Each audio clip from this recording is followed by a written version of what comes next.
Hello and welcome to Math Matters. I'm Ms. Granados and today we're going to talk about creating a tree diagram as our sample space. By the end of today's lesson, you should be able to create a tree diagram of all the possible outcomes of an event. You will need some paper and something to write with, so go ahead and gather your supplies and come right back.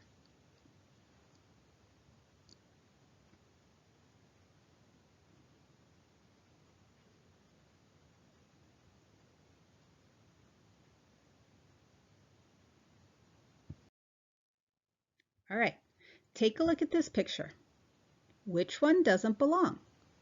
Select one of the four pictures and explain your reasoning of why it doesn't belong to someone near you, or write it down on your paper. Can you think of why another picture doesn't belong? Can you think of why each of the pictures doesn't belong? I'll give you some time to think about it.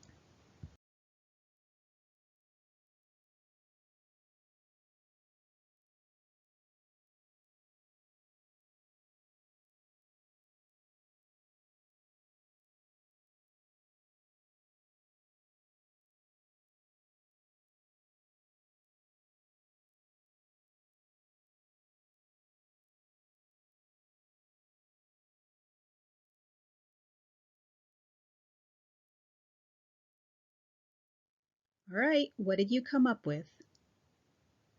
Maybe you thought of the same things I did.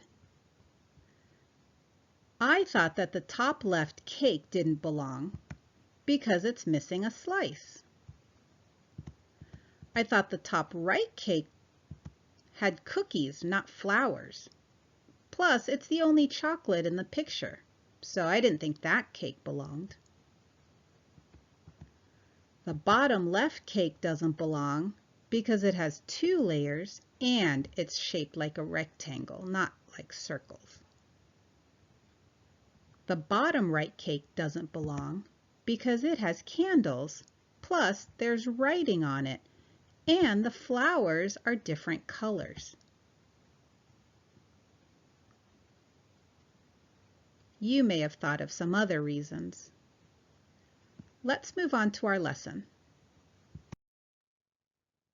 Helen wants to bake a cake. She has two options for cake flavors, yellow or chocolate, and she has three options for the icing flavors, chocolate, vanilla, or strawberry. What are the different kinds of cake Helen could make if she can only select one cake flavor and one icing flavor? Create a list of all the possible combinations.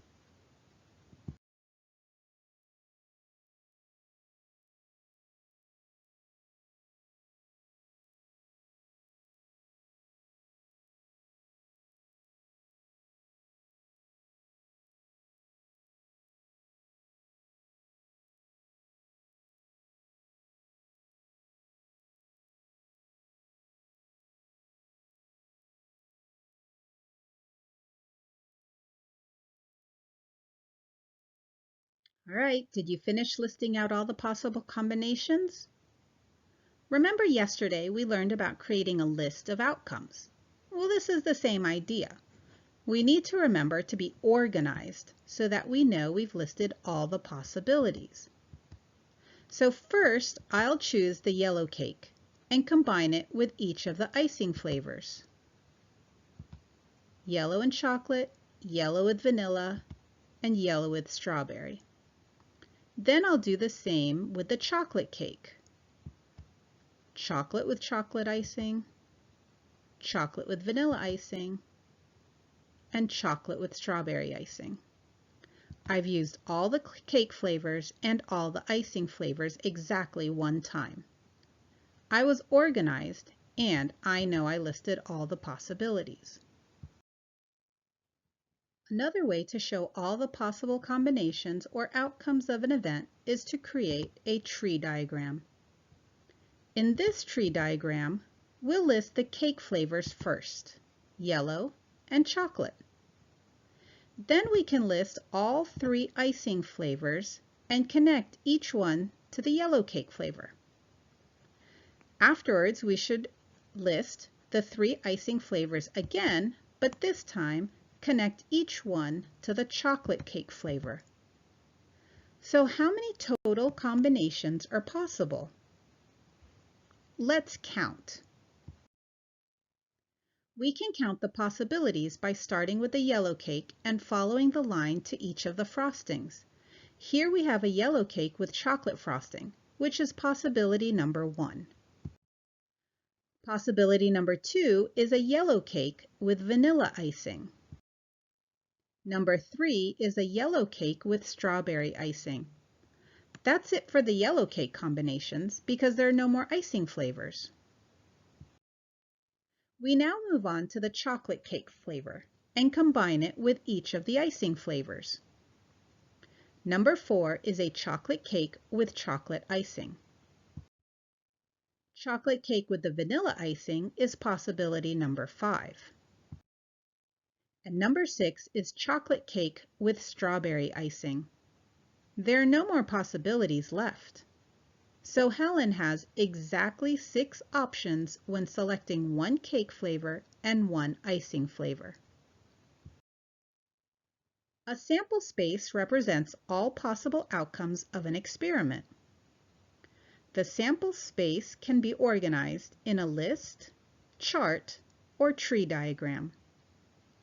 Here we have created both a list and a tree diagram of all the possible choices Helen has to make her cake.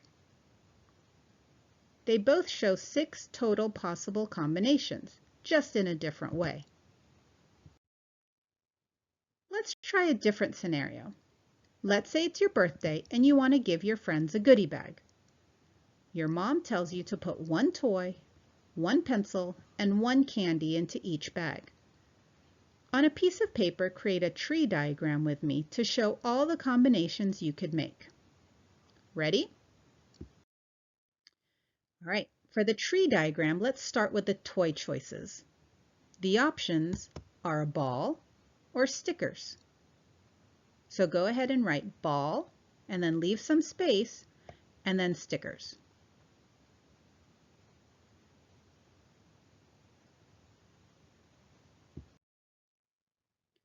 Then you would move on to the pencil choices. I could add a blue, pink, or green pencil to any bag that I already put a ball in. Similarly, I could add a blue, pink, or green pencil to any bag that I already put stickers in.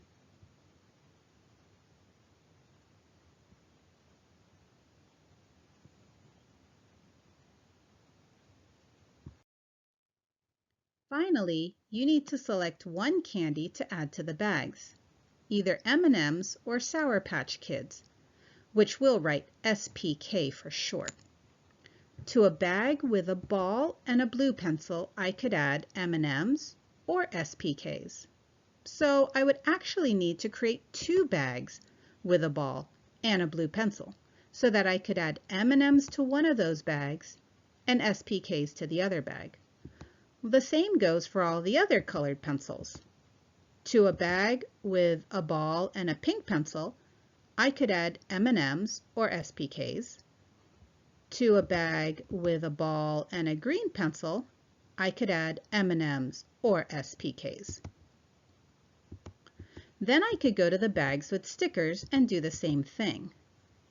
To a bag with stickers and a blue pencil, I could add M&Ms or SPKs. To a bag with stickers and a pink pencil, I could add M&Ms or SPKs. And to a bag with stickers and a green pencil, I could add M&Ms or SPKs. How many different combinations could we put in each goodie bag? Well, let's figure out how many different combinations we could put in each goodie bag. Here's one combination: a ball, a blue pencil, and M&Ms. Combination number 2 is a ball, blue pencil, and Sour Patch Kids. Number 3, 4, 5, 6. Then we keep counting combination number 7, with stickers, a blue pencil, and M&Ms. Number 8, 9, 10, 11, and the last combination is number 12. So there are 12 different combinations that we can create with our choices. What do you notice about the table and the tree diagram? What's the same and what's different?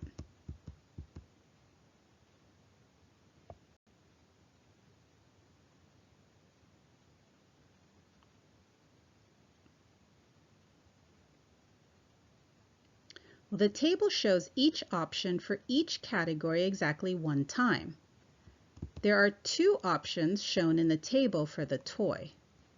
The tree diagram also shows the toy options one time for a total of 2, ball and stickers. But then the table shows 3 pencil options, and the tree diagram shows the pencil options twice, once with each toy, the ball and the stickers, for a total of 6 times. The table shows 2 candy options, while the tree diagram repeats those 2 options 6 times.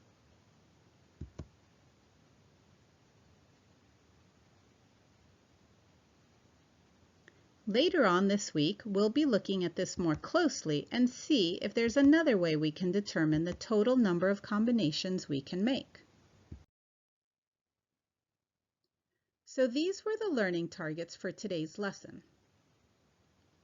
How do you feel about your ability to create a list and a tree diagram of all the possible outcomes of an event? Before we finish, I want to give you the opportunity to do one on your own. Create a list and a tree diagram for Ryan's snack selection. He can choose only 1 drink, 1 fruit, and 1 snack food. Remember to be organized when you create your list and tree diagram. Join me tomorrow to see the list and tree diagram created for Ryan's snack selection. We'll leave this table up for a couple minutes to let you copy the table on your paper. For Math Matters, I'm Miss Granados. Have a mathematical day and keep on counting.